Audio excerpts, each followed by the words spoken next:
Now, if you're not aware, there's some serious problems with Antarctica. And when you really start looking into this continent, things get really weird. Like, why are they naming places Dome? Dome Argus, Valkyrie Dome, Dome A, Dome C. I don't know. Maybe there's a dome out there, but does anybody know who this guy is? Or this guy right here? Anybody know who this guy is? These two handsome guys are Captain Cook and James Clark Ross. They circumnavigated Antarctica, and get this, the Antarctic shoreline, we're told, is about 11,000 to 12,000 miles, and when these guys circumnavigated, it took them 60,000 miles and up to 3 to 4 years. Are you seeing the problems that I have with this continent again? It's not a continent. It's an ice wall that surrounds us. It's about 200 feet tall and, again, about 50 to 60,000 miles long. But what's this up here? Antarctica Treaty. The Antarctic Treaty.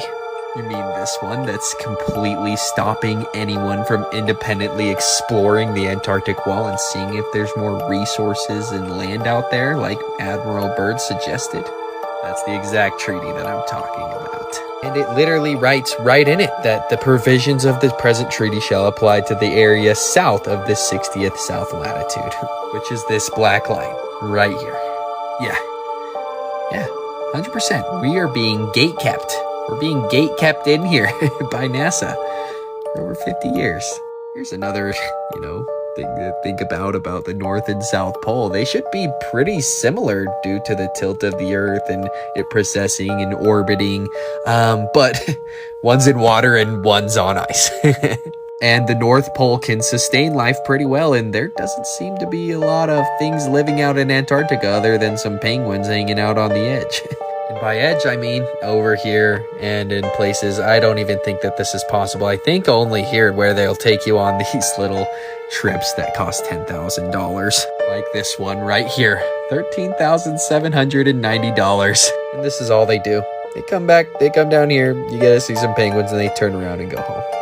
So don't ever ask another flat earther again when anybody's going to be sailing off the edge of the earth or where it is, because there is no edge to the earth.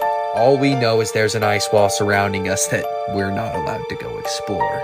And if I need to remind you, none of our ancestors thought we were on a precessing, spinning, orbiting ball chasing the sun. They actually all thought it was flat with a hard, fast firmament over our heads. But what do you think? Flat or round? Make sure to follow me. Wallets are just pockets.